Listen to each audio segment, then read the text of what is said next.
The Sarasota County School Board has voted 4-1 in favor of resolution recommending the resignation of member Bridget Ziegler due to her husband's involvement in the sexual assault investigation.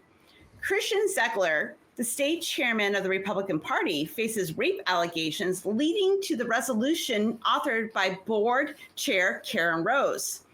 While the board lacks direct removal authority, it contends that Bridget Ziegler continued presence would cause distractions.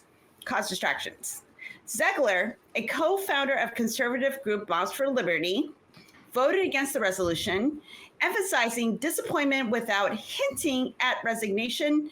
Christian Ziegler maintains innocence, refusing calls to step down as GOP chair. This article comes from AP News, published on December 12th, 2023. Now, this is my home state, but and my city, but I'm going to reserve again my opinions and my feelings and send it over to Infidel first to give his feelings and introspections and thoughts about this bullshit that is happening. Please go. For me, please go. Please. I've got to say that I get it. Sex sells. It gets clicks. It attracts attention. And that's a side effect of the puritanical society we live in. The truth is, the bottom line is I couldn't give a shit whether Bridget and her husband and some woman had a relationship or not. That's not my concern. Now, the report about the woman who filed the complaint, that is a very serious concern. And the truth is almost every article I saw, that was almost an afterthought. And the real sensational was, they had a threesome. Now, admittedly, it does raise an eyebrow considering Bridget's position on LGBTQ positions and issues. But they're making their living off of hurting other people, and they're doing it themselves. It's a typical hypocrisy that we would expect. Now, I don't think Bridget should resign. As far as I'm concerned, the truth is that she's done nothing wrong when it comes down to doing the job that she was hired to do. Is she doing it very well? No. And would I love to see her gone for a million other reasons? Yes. But the fact that she had a threesome with some woman and her husband's being charged, and I'm not going to get into whether, the legitimacy of that shouldn't have any bearing on her getting kicked off this board. And the truth is, I want their faces in public as much as possible. I want them to be the poster couple of how to not be a hypocritical piece of shit. Now, I mean that in the best possible way. Now, their views on morality is pretty screwed up. It's fucked, to be honest, and not in a good way, if you know what I mean. But don't not koala-like. Make a career of bashing people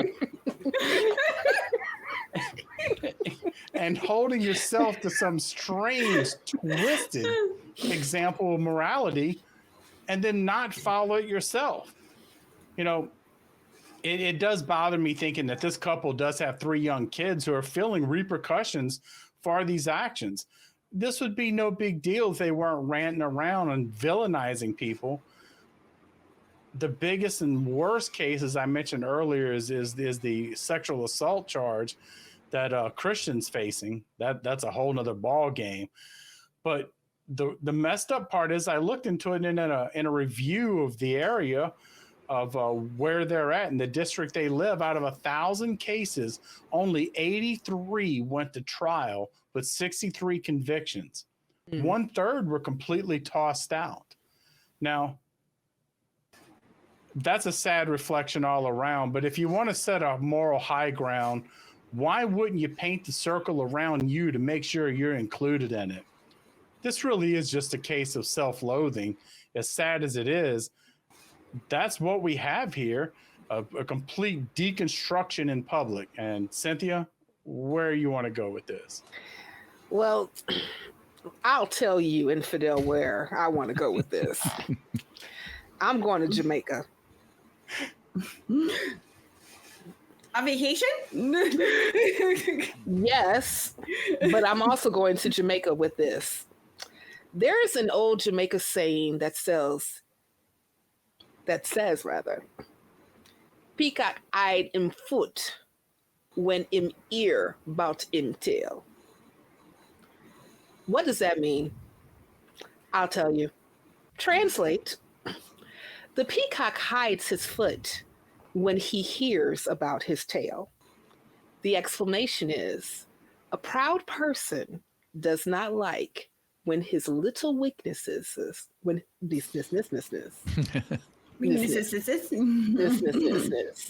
are exposed. Bridget is exposed, and the hypocrisy comes with it. So Miss Ziegler, according to the AP, is the co-founder of Moms for Liberties, as we actually talked about. And a 4-1 resolution for her to step down from the Sarasota, Florida School Board comes amongst the rape accusations that her husband, Christian Ziegler, is involved. And the couple actually has admitted to having a 3-way sexual encounter previously with the accuser. And as I know that this story was talked about a bit last week on the nonprofits, and I know that Scott did mention that this resolution actually came up. So we're just kind of covering it a little bit more. And I agree that I give 2 craps and a rat's ass about who the hell these people were boinking. I really don't care. As long as everyone who is involved is an adult and consenting. Okay? Are you an adult and are you consenting? If either of those things are not happening, I give a fuck. And I'm really disheartened about those statistics that you just said, Infidel, concerning sexual assault cases in that area. A third being kicked out, and with her having her position and Christian having his position, what type of justice will this woman get? I don't know. I think that I would be more on the side of Ms. Ziegler being taken down from the Sarasota County Board. Sarasota Board for schools, if she was also part and party of the sexual assault. This is not something that has happened. If anything, a person who would be accused of something, I would rather a resolution come up to being that she should step down on the board because she is unqualified to be on a board that has anything to do with schools. The whole premise of the existence of the Moms for Liberty is completely problematic. This is an organization that is about banning books that they call woke or problematic, written by African Americans. They have pushed to the ban of Bullseye. They have pushed for the ban of LGBTQIA plus books who speak on these particular experiences. These are the same folks who were on Newsmax crying recently that the Macy's Day Parade was too woke because it featured trans performers that seek to possibly indoctrinate children. Ain't that about a bitch? Mm-hmm. And also, this is the same body that had a conference earlier this year with all the scaries of the right repeating the same rhetoric, but at the same time screaming, but our freedom. Yeah, freedom to be bigots. And I also think that it's ironic that Bridget and her husband, Christian, with their Young and the Restless character names, backed DeSantis when it comes to the Don't Say Gay bill. I mean, I guess it's don't say gay unless we are doing a threesome, because that doesn't count. Fuck out of here. Okay. But to quote the article, the Zieglers have made a habit out of attacking anything they perceived as going against family values. Yep. But be it the reproductive rights or the existence of LGBTQ plus Floridians, And the chair of the Democratic Party, Nikki Fried, said in a statement, the level of hypocrisy in this situation is stunning. I only really just have one question to ask Mrs. Ziegler. Just one. How does crow taste? Cross? So, yeah, I think that's the key. The key here is it's always been about the hypocrisy. It's never been about what the story is. We've done story after story on the nonprofits about, these rules for thee, but not for me, right? And that's the same thing here. I wanted to go a little deeper on the history of this because I was reminded of similar stories in the past of those that are shout the loudest anti-gay slogans have the highest chance of being outed, as being gay themselves, because it fascinates me, the whole concept that it's either politically expedient or you hate yourself or whatever. So I want to just take a few minutes to remind people of time in our history where gay people were not allowed to marry, but it was looking like we were moving in that direction. This is back in 2004. On July 7th, 2004, a blog went live that would quickly go to the center of the national zeitgeist. It was called Blog Active by Michael Rogers, who was a gay rights activist. And the focus on the blog was very simple. It just outed hypocritical, closeted gay politicians and staffers who were actively bashing gays and gay rights and trying to suppress them. So if you were gay and you were out there saying gays are evil, this guy was like, screw it. I know I'm not supposed to out people, but I'm outing you. And just 2 months after he went live, the Washington Post ran a piece called, quote, "The Most Feared Man on the Hill?" ?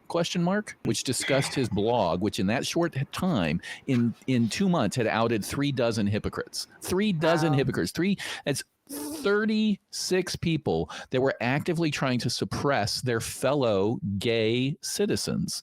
And it went on to bring down lots of people you've heard of, Ed Schrock, Mark Foley, and maybe most famously Larry Craig. You remember him tapping his foot in the train station bathroom? Wide stands. That was this blog, right? And so this hypocrisy's always been with us. And the Moms Against Liberty is just the latest in a long chain.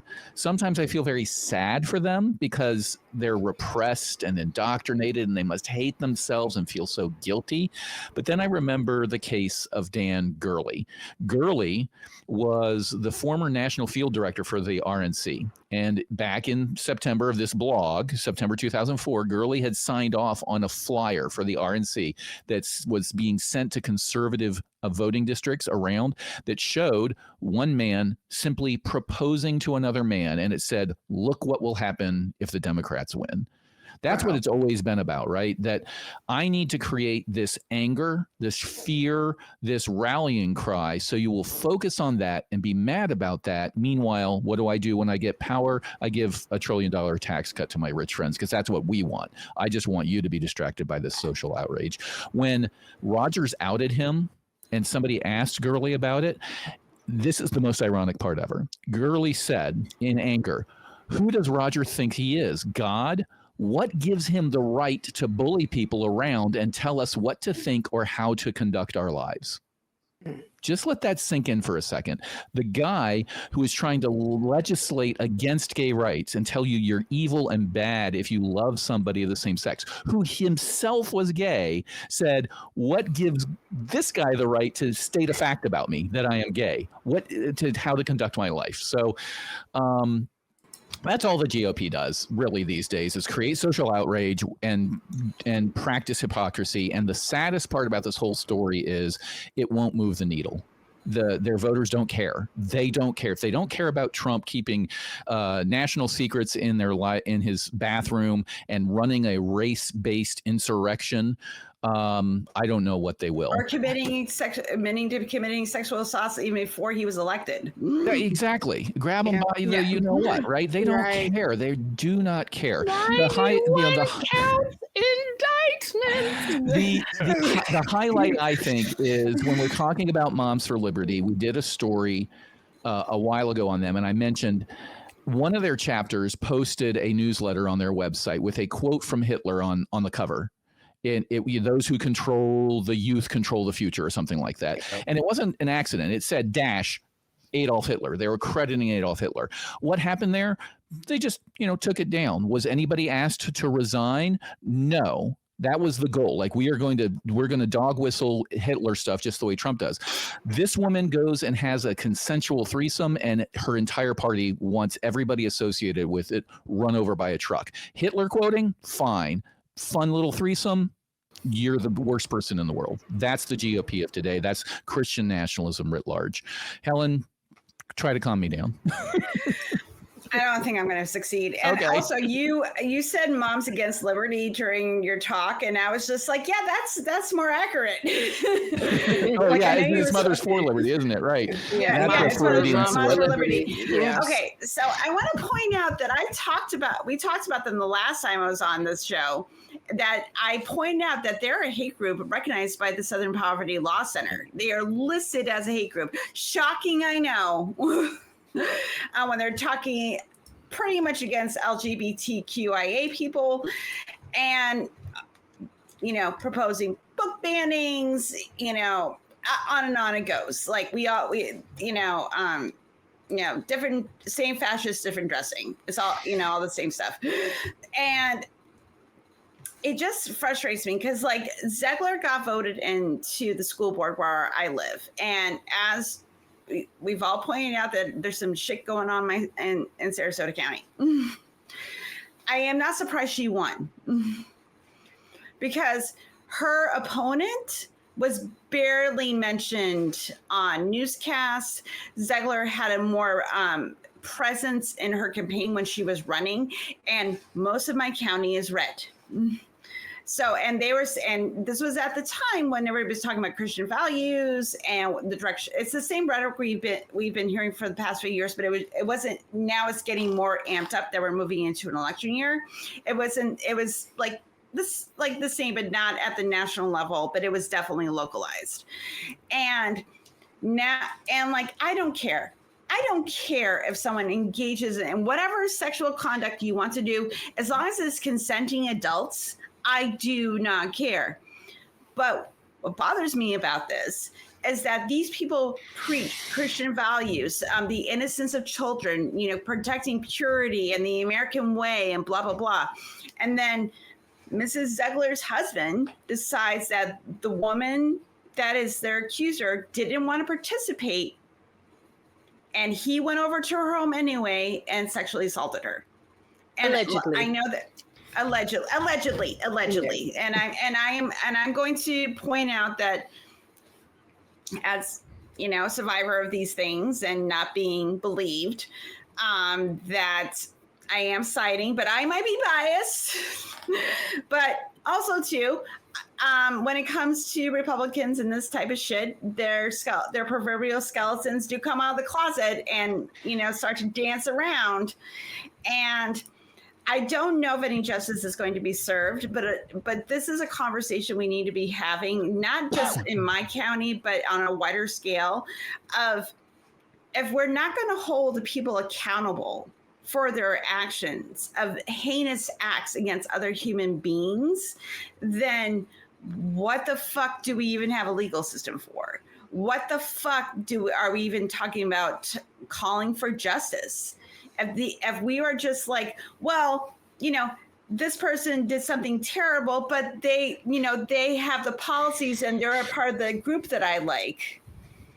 You're just as terrible as the person that's committing the act, in my opinion. So that's all I got. I have more to say about that, but we're getting to the end of this segment, so we're going to move on. Infidel, go ahead.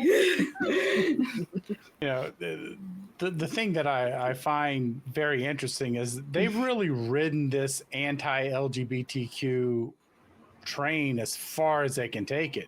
Yep. You mentioned, Bridget's involvement with all the things that she's done, but she's on the board of DeSantis's controlling Disney. DeSantis appointed her to that board that replaced the old one, trying to finagle their own set of rules. And that's a whole other list of failures that's going horribly wrong for DeSantis, but we'll leave that out of this story. But, when you think about it, you have to wonder, what's the end game? And the truth is that in many of their minds, their end game really is what suits me. And maybe I'm a little cynical, but I have to consider the profit motive for all of them, because as Cross mentioned earlier, you get people worked up, you get them all in a little tizzy, and they're all running around like the Chicken Little with the world coming to an end. And we got to go vote. We got to make sure that those other people don't do whatever. We can't let that happen. And then once they get elected, let's give our billionaire corporate donors good tax breaks, because that's really what it's all about. It's not all about this doing the holy ghosty and turning your life around and living this moral life and all these things that, one of the big concerns for me is they hold this position of morality, and it's such a dangerous and, in my opinion, unhealthy position to be. You're saying, okay, here's the line. Here's what you need to be, and here's what you need to do to be a moral person. And they got all these crazy rules that don't mean a damn thing. But when it comes down to treating people with human decency, they're sorely lacking. So if they could worry less about what's going on in other people's bedrooms, we won't be concerned about what's going on in theirs either. Unless, of course, it's on some, OnlyFans or some other site, maybe then somebody might want to work something out. But come on, do your thing, live your life, let everyone else live it. But right now, it's about, let's see what we can get for the rich. Let's see what our corporate donors want. Because this guy, Christian, he's not some nobody. I mean, he's the representation of the GOP. Well, we'll see how that fares out. But I'm going to be there for every agonizing moment, and I will be hopefully enjoying every bit of the crying, because they've been going downhill, and this just accelerates the train. Cynthia? Well, you know what we would enjoy, dear viewers and panelists? You know what we would enjoy? You want to guess? Koalas? No, pandas. Pandas? Pandas? $20.05. Round the back. Or how about if just the click viewers? here? Yeah. Viewers, click here.